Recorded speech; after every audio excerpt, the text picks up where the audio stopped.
Dostlar, bu baş verən hadisələr çox da mürəkkəb deyil, onu başa düşmək, yəni bir o qədər də çətin olmasın gərək, amma nəzərə alaraq ki, İsrail kifayət qədər bu sahədə Azərbaycandan iş görüb. Azərbaycanda bir çox televiziyalar var ki, İsrailin pulu ilə maliyyələşib fəaliyyət göstərir və yeri gəlmişkən deyim ki, vaxtilə Tərtər zərət çəkmişlərindən birinin o əfsanəvi Dələduz var idi ha. Onun o zərət çəkmişlərdən aralanması, onlara partlamaq üçün baş rolda oynayan kanal da İsrail tərəfindən vaxt maliyyələşdirilən kanal idi. İndi həmin kanal bugün açıq şəkildə həyasızcasına təbliğ edir İsraili.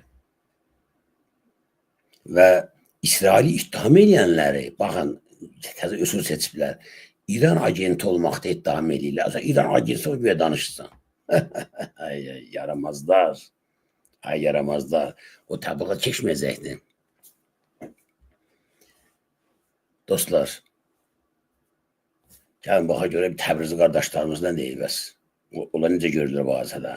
İlham Əliyev, lal olubsan. İsrail Təbrizi hər yerdən çox vurur İranda. Urmiyəni, Təbrizi, Ərdəbili. Niyə səsin çıxmır bə? Bir kəlmə cürətin var İsrailin ordunda. İlham Əliyev, lal olubsan. İsrail Təbrizi hər yerdən çox vurur İranda. Urmiyəni, Təbrizi, Ərdəbili. Niyə səsin çıxmır bə? Bir kəlmə cürətin var İsrailin ordunda söz danışasan, ey belə tüh-tüh deydin, dəm vururdun tühlərdən. Və danış da, kəsibsən səsin. Yaxşı oldu bu ittifaqlar düşdü, sənin kimi bir şərəf adamı tanıdıq biz. Cürətin yoxdur İsrailin ordunda bir kəlmə danışasan. Desə arvad uşağın da 250 təqdim elərsən İsrailə. Səhlədə Təbrizi, Urmiyəni, haranı. Nə qədər kobud danışsa da dostlar, haqlı danışır. Və siz baxın, bizim efirdə bu məsələ qabardılandan sonra, sağ olsun Ərəstun Oruçlu bu arada geniş danışandan sonra Azərbaycan mətbuatı görə neynədi? İlham Əliyev güya Güney Azərbaycandakı türklərin qayğısına qalır deyə güya Netanyahu'ya, İsrailə belə bir xəbər verdilər ki, bəs türkləri vurmayın, Təbrizə vurmayın, türklər olan bölgələri vurmayın. Bu nə deməkdir bu dostlar? Nə deməkdir bu? Siz necə fikirləşirsiniz? Bundan çıxan nəticə nədir? İsrail hücum edib İrana. Mən də deyirəm ki, İlham Əliyev deyir ki, türkləri vurmayın. Nə deməkdir bu? Dostlar, bu deməkdir ki, İsrailin hücumu qanunudur. Vur, amma türkləri vurma. Farsları vur, şürdləri vur, Oğuzları, Lazları vur. Orada Yahudilər də yaşayır, o da vur. Fərqi yoxdur. Əziz vətənlər, çox adam, bizim xalq bir şey başa düşə bilmir ki, bir xalq öz soydaşları necə vura bilər, niyə vurmalıdır ki? Bizim millətdə bu biraz başa düşülən şey deyil. Çünki biz siyasi xalq deyilik, daha çox humanitə təfəkkürlü millətik. Ona görə də şeyləri dərk edə bilmirik. İsrail dövlət yaratmaq üçün, Yahudilər, Siyonistlər dövlət yaratmaq üçün dünyanın müxtəlif ölkələrində, hətta vaxtilə Avropada yaşayan Yahudiləri də Hitlerin əli ilə təqib elədilər ki, oradakı sıravi Yahudilər qaçıb özlərini xilas etmək məqsədi ilə bu İsrail dövlətini qursunlar. Bu millətdən əvvəlcədən planlaşdırdığı bir 100 illik planıdır. Ona uyğun da hərəkət edirlər. İranda yaşayan hətta Yahudiləri belə vurarlar ki, bombalayarlar ki, onlar məcbur qalıb oranı tərk edib getsinlər İsrailə. Amma İsraildən insanlar qaçır. İlham Əliyevin türkləri vurma, türklər yaşayan ərazidə vurma deməsi İsrailin hücumuna haqq qazandırmaqdır dostlar. Heç kəs özünü anlatmasın. Bir sonraya bənzəyir. Elə bir ki, bir it məni dünən qapıb və yaxud da hərdəmində mənə qapır. İraq bu insanlardan bu misal çəkirəm ki, başa düşülən olsun ki, baş verənlərin mahiyyətin adamlarımız anlasın. Bir it məni qapır. Üstündən 3-4 gün keçir, bir dənə ya ayı, ya canavar hücum edir kəndə O it də çıxır onun qabağına. Mən kimin tərəfində olmalıyam? İtin yoxsa canavarın ayının? Çox xahiş edirəm, hamı cavab yazsın bura.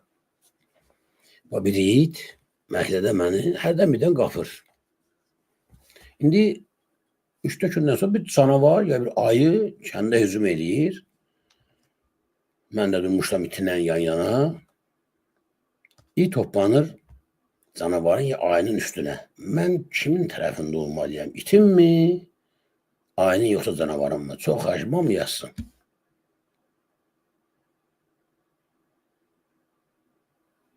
Hamı yazır itin. Bunu başa düşmək üçün dostlar, xüsusi ağıl sahibi olmaq lazım deyil. Baxın, burada İran vaxtilə bizə qarşı bəzi məqamlarda qanunsuz, haqsız mövqe tutub və onun da səbəbini izah edib ki, sən İsraili gətiribsə mənim burnumun dibinə sərhədimə, ona görə mən ermənin yanındayam. Mən də onu deyim, haqlısan, tamamilə doğru deyil, düz eləyir. Mən dostum eləyirəm. Sən mənim düşməmin dostluq eləyirsən, mən də adekvat addım atıram, mən sənin düşməmin dostluq eləyirəm, burada qeyrət nə var ki? Müsəlmansansa, sevgili Peyğəmbərimiz sallallahu aleyhi və səlləmin bir hədisi var. Özünə rəva bildiyini başqasına rəva bil. Bəzən bunun tərsinə deyirlər bizdə ki, özünə rəva bilmədiyini başqasına da rəva bilmə. Ya sən istəyirsənsə, mənim düşmənimlə dostluq eləməyəsən. Sən də mənim düşmənimlə dostluq eləmə. Mən ki, sənin düşmənimlə dostluq eləmirəm. Yox, mənə eləyəcəyəm sənin düşmənimlə dostluq. Sənin də haqqın var. Mən sənin də rəva görməliyəm ki, sən də mənim düşmənimlə dostluq eləyəsən. Ancaq mənim maraqlanan başqa şeydir. Bizə doğrudan da bir millət ki, dövlət isə, biz doğrudan da güya Türkiyə ilə qardaşlıq, dostluq, nə bilim, İlham Əliyev Ərdoğan dostum, qardaşım deyirsə, onda bu gədə dədəsinin dostuna qarşı necə çıxır? Vurub da, bacarıb da, dünya da bunu görür. İndi sual oluna bilər ki, İsrail bu qədər hazırlığın qarşılığında necə oldu da İrana imkan verdi ki, gəlib onun ərazisində mülki hədəfləri vura bilsin? Mənə elə gəlir ki... Fikir verin, mülki hədəfləri. İran birinci gündən olan hərbi obyektlərini vurub və adekvat olaraq Qəzzanın imkanı yox idi axı. Qəzza bədbaxtın silahı yox. Qalxı göydən bomba töküb və şumluya gedir.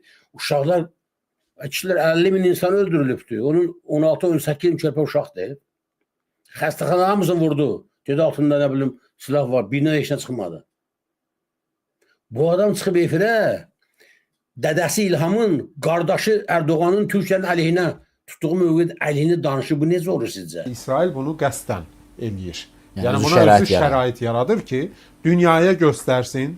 Bax, mən legal hərbi hədəfləri vururam. İran isə mülki hədəfləri deməli vurmaqla mən. Bu qanma səni anlamır ki, sən ilk növbədə İranın legal dediyin hədəfi vurmaq haqqın olmadığını özün qanmalısan ki, əvvəl. Sonra başqalarını da qandırasan, başa carasan. Bu nə ləvaziyədən xəbəri yoxdur. Sən də İranın belə bir hüququ var ki, İsrailin. İrandakı olan hansısa legal obyektləri vursun. Məşğuldur. Həqiqətən də siz indi girişdə də dediniz. Bəli. Yəni bu günlər ərzində bizim gördüyümüz odur ki, İran faktiki olaraq İsrailin heç bir legal hərbi hədəfini vura bilməyib. Düzdür, o Mossadın qərargahına... İşte dostlar, bu adamın apardığı təbliğat konkret olaraq əgər İlham Əliyev doğrudan da Türkiyənin, Ərdoğanın qardaşıdırsa, bu adam o qardaşın mövqeyinin əleyhinə çıxır. O soykırım suçunda zalim Hitler'i çoktan geride bırakmıştır.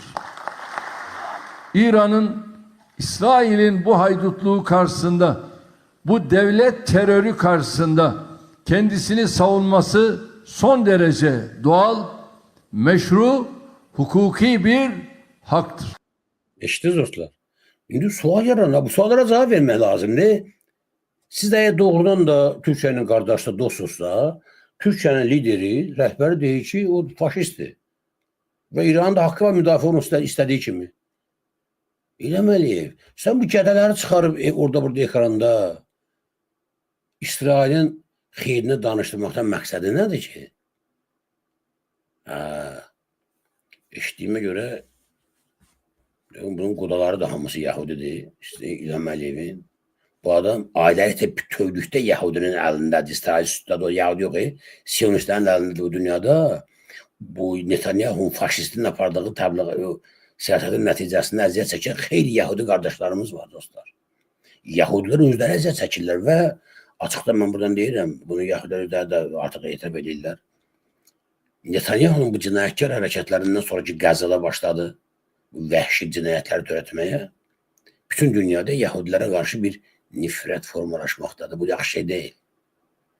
Bir yaxşı hiçbir şey vəd eləmir Yahudilər üçün. Ona görə də İsrail xalqı, Yahudilər mütləq qalxıb ayağa öz rejimlərini məsuliyyətə cəlb eləməlidirlər. Dəyişdirməlidirlər. Yoxsa bu Netanyahu qaldıqsa hələ bölgə xalqı da İsrail vətəndaşları özləri də çox əziyyət çəkəcəklər.